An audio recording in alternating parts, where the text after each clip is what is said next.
Hi everyone, and welcome to the fifth episode of Arash Khan Chat. We've been talking about systems thinking and the Vanguard method, and how does it feel to be part of a transformation when you're transforming a service organization to basically be a purposeful organization that applies systems thinking and optimizes the whole rather than the parts, right? Now today we're going to continue our chat about the check process, and if you don't know what check is, please watch the previous episode. I mean, these videos are best watched in order so you follow where we're coming from. But basically check is our first step in our transformation approach using the Vanguard method, where we get together as a team and follow the work step by step. Now the first thing we do in check is something that's very fascinating, and that's learning how to listen to clients, having an outside-in perspective. Basically, everyone thinks they know how to listen. Is it like active listening? I know how to listen, have some empathy, active listening, things like that, but not really. There's a specific way, there's a specific muscle that we need to build to basically figure out what's going on in the head of our clients and develop that outside-in perspective. Right. Yep. So what's the method we use to do that, Khan? Look, there's a lot of ways, but it comes down to really hearing and playing back what you hear the customer saying and understanding what matters to them. And effectively, so the way that we've done a lot of it is literally almost writing down verbatim what we hear when we're listening to a phone call, and then looking at what was the value ask, what was those important items. So what was said and what was that value. And a lot of the time it might be simple as someone's asking for their balance, but you kind of go, but why are they asking? And you might keep listening on that phone call, and then just that general chat with the customer service representative, and they might be saying, oh yeah, I'm about to renovate my house, and I need to know how much money I've got so I can pay a builder when it's the right time.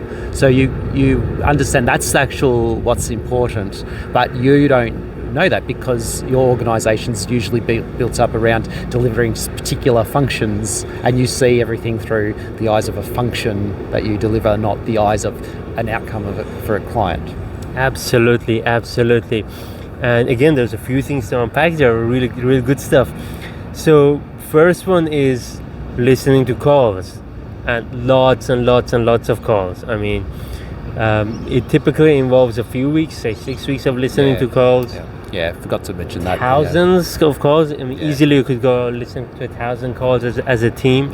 Yeah, done that. And once you're listening to calls, pretty much the entire day sitting in a workshop with your team, listening to call after call after call, writing down verbatim, word by word, what the client is saying.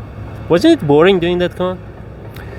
I don't think so, because you think it is, but when you actually, all the insight that you get when you actually see that system, and there's cringe moments, there's moments of excitement, there's things where you just go, yeah, wow, we probably should have been doing more of this and more of this sooner. And it's, you kind of just go, really, it's just eye-opening. Absolutely. And there is a key tool that we use there, which is what matters to the client, what Khan was saying, like when they're asking something, what is it that actually matters to them, but also the demand. Is it value demand or failure demand, which is a very controversial topic, right? So yes. What's value demand, what's failure demand? Value demand is why your organization exists. It's I exist to invest your money and give you a successful retirement or something like that.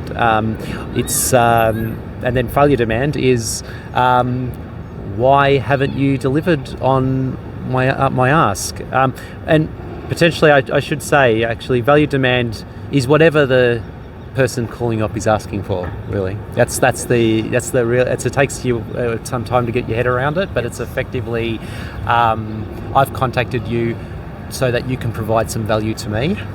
Why we're trying to understand what are those contacts, what are those contact points, and sometimes they're not always the same as what, as you think about how many times you've contacted an organisation and they're like, oh, sorry, I've got to put you through to another department. Yeah, the value demand, they kind of heard you, but they're not equipped to handle you. And I guess we're trying to organise ourselves. The outcome of this is that we can then put the right people in the front who can help you. Mm-hmm. Absolutely. And I mean, this concept of value and failure is very interesting. And it sounds simple, but it's actually not. It's really hard to understand them. For example, I'll give you two very straightforward examples. If you're calling, say, your bank to open an account, that's clearly a value demand, right? I'm calling you to open an account. Probably, sorry, there will be cases which is not, but in most cases it will be. But if I'm calling the bank to say, for example, I sent you that form, I haven't heard back from you, what's happening? That's clearly a failure demand, right? Because I was expecting it to be done, it didn't happen. But then you got all these cases which are context specific. For example, if I call and say, how much money do I have in my bank account, where could be value, could be failure, right? Because it could be failure, but maybe I wanted to log in and I couldn't log in, or the internet was slow or whatever, and I had to call you. Or it could be value because maybe I'm driving to my accountant and I don't have access to internet and I just want to know quickly how much money I have in my account, right? But there's all these controversial cases, which is my favorite ones. Like, for example, customer calling and saying, yes, I have all these fees on my account, they don't seem right. Well, this is a failure demand, irrespective of if the fees were right or not. Doesn't matter how much of a hard work we do as a team. From the client perspective, if it's a failure demand, it is a failure demand. It doesn't matter if we've done a good job or not. Yeah, it's almost like, particularly with communications, it's like that old saying about if a joke is really bad, if you have to explain it to someone, it's very much similar to a letter. That if your organisation's writing letters and people have to call up to get clarity, then that's failure. And a lot of the time that gets hidden by a customer service organisation. So someone in a different department will write a letter and not be connected to the outcome and not realise the impact they're having on clients having that failure demand. And really important to touch on here is that a lot of Vanguard is about getting people to start taking responsibility as a collective around those comms so that they understand the impact and that they are responsible. They can start adapting the way they do comms so that they can have an impact on value and failure demand ratios. Absolutely, Con. And I think what's fascinating is what example I give this to further explain this is, what if someone is intellectually disadvantaged? And doesn't matter how much of a good job you do, they still look at that letter and they still can't understand it. Is that value demand or failure demand? I am going to controversially say it's still failure. You may never achieve perfect, but you can always make your system more accessible. And perhaps, absolutely. Yeah. And there's those moments where you've got your preconceived ideas about how value should be delivered, and hopefully through check you start understanding that those vehicles, and they might be just conventional vehicles like sending people letters, are the best way to get an outcome for the client. Absolutely. And sometimes, let's not forget, the purpose of check is understanding, right? We are not solving problems, we are not deciding the fate of the organization. All we are doing is collecting data, understanding. That's the purpose of check, right? Later on we may decide, okay, this part of our market is just too small and it's not worth changing our business to cater for these, these people who find it difficult. Or maybe we decide we want to do that as well, right? But that's not the purpose at the moment. At the moment, all we are doing is building that muscle to have the outside in perspective and to see the universe from the client's point of view. Now, Khan, to finish, tell us a bit about the cross-functional team that we use to go through this process.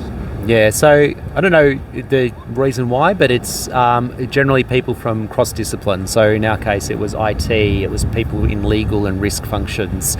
It wasn't people just in the contact centre.